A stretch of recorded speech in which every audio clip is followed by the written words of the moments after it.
It is that time of the year again, folks. You've probably watched a dozen other channels taking their stab at predicting the identity of each UFC champion by this time next year, but I can guarantee that none of them were MMADive. So let's get straight into it. Women's strawweight. To kick things off, we go to perhaps the most talent-rich division in women's MMA today, the UFC's 115-pound weight class. In this division, we have watched as the belt switched hands repeatedly in the last 5 years, going from Joanna to Rose to Andrade to Zhang back to Rose, who then lost it to Esparza before it was won back by Weili Zhang. And though, as I've said in the past, I do believe that Thug Rose is right in the mix, I think I'm going to side with a long overdue and much needed period of stability for this division. I think Zhang Weili is improving at a fairly rapid pace, and her incredible physicality for the division makes these technical leaps even more terrifying for these strawweight contenders. Women's flyweight. I see Valentina Shevchenko returning to the bantamweight division this year, although I don't believe that this will involve her vacating her 125-pound strap.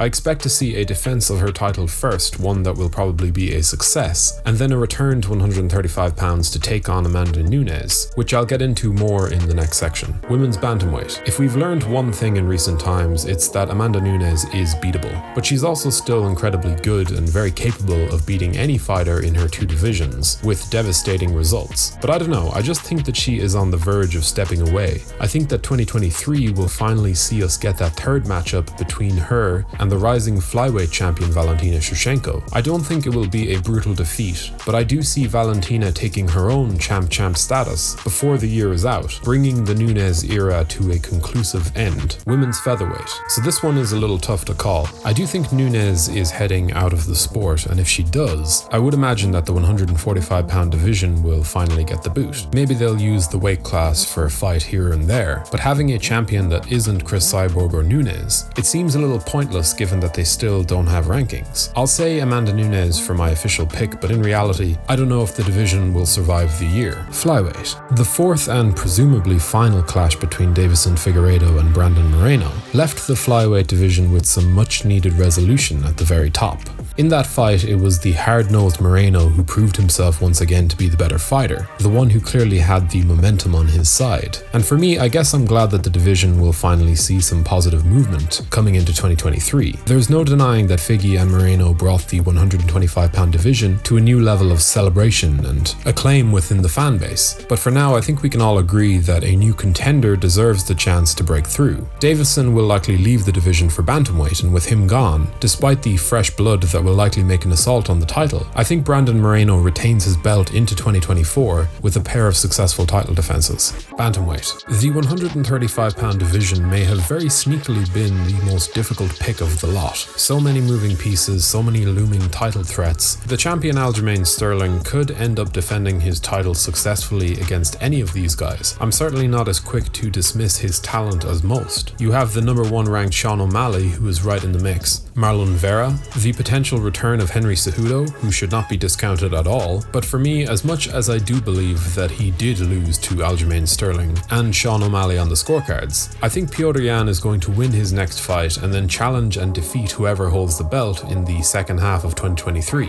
This guy is still only 29 years old, and I believe that in spite of his losses that were legitimate ones in my view, no matter how close they were, I still think that he has the potential to be the best bantamweight on the planet. Featherweight. It's hard to know just how active Alexander Volkanovski will be at 145 pounds this year. Obviously, the interim title fight between Yair Rodriguez and Josh Emmett will serve up a fresh contender for Volkanovski, but with his eyes set on lightweight gold and champ status, I don't expect to see any more than one title defense from him this year if we even get that. This next one is a tricky one because if Volkanovski does win and eventually vacates that original featherweight title instead of defending it, my prediction would have to account for that and go elsewhere. But between now and next January, I don't see it happening. On a quick side note, if you're enjoying this content, be sure to subscribe to the channel to stay up to date with all of our weekly uploads. Lightweight. All eyes will be on the lightweight division next month when one of the most prestigious super fights imaginable takes place between the rising featherweight king and pound for pound number 1, Alexander Volkanovski, and the reigning lightweight champion and pound for pound number 2, Islam Makhachev. A part of me does believe that Volkanovski can do it. Like, a part of me believes that he is that that good, that he has the necessary greatness in him to rise up and take out one of the most impressive fighters in the sport today. But with a gun to my head, picking Islam Makhachev is easier, a lot easier. He has the skill set, the physicality, the game planning, and the confidence to assert himself over the pound for pound number one. And though this fight has so many X factors and unknowns, making it a nightmare to predict, my money is on Islam to get it done and retain the belt into 2024 with another title defense before the year is out, welterweight. Last year was the year of dramatic fifth round finishes, and I'm sure that no fighter felt that more than the former champion Kamaru Usman. The current belt holder Leon Edwards could barely get his game going outside of a solid opening round, but when the time came to strike, he found the perfect shot. The type of shot that would have flattened any welterweight on the planet. But does that mean that Leon Rocky Edwards is the best welterweight in the sport? Well, as much as I've always seen him as a highly underrated talent, I don't think he's the best in the division. In fact, I think Kamaru Usman is about to confidently recapture his position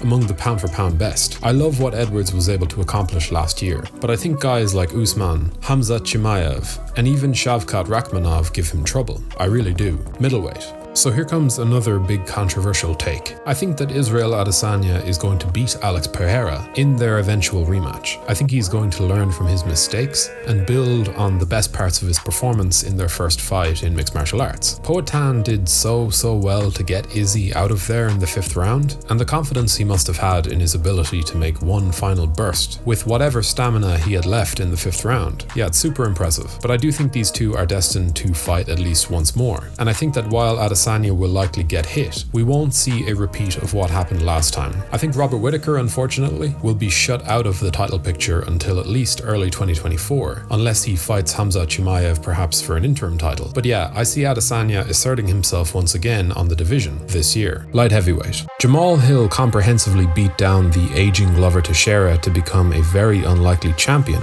at the helm of the 205-pound division. His performance was certainly a good one, and a showing that speaks volumes about the overall improvements to his game. But even now, with the likes of Magomed Ankalaev, Jan Blachowicz, and Yuri Prochazka beneath him, I think there's an argument to be made that the champion here isn't even one of the best three fighters in the division. I think Yuri Prochazka in particular, if he does make it back in 2023, is the best pick to retain the belt, even if someone like Ankalaev has the superior technical overall skill. For me, Yuri is crazy enough to beat any of them, as we've already seen in his UFC run, and for that reason he gets my vote. Heavyweight. On the back of the news that Francis Ngannou has been ousted from the promotion and Jon Jones is finally making his comeback, the future of the heavyweight division will be made a lot clearer by the time UFC 285 is done with. And for me, I do think that even with the presence of a Stipe Miocic or Curtis Blaydes looming, the winner of the Jones vs Gane main event will likely finish 2023 with the belt. I know some of you won't believe that Jon Jones is making his return until he's actually standing in the cage, but for me, the fact that he has signed on the dotted line is for now reason enough to get excited. And I do think he beats Gane. I think this heavyweight experiment is going to be good for his legacy, and I can see this former 205-pound king ending 2023 as the baddest man on the planet. Pound for pound queen.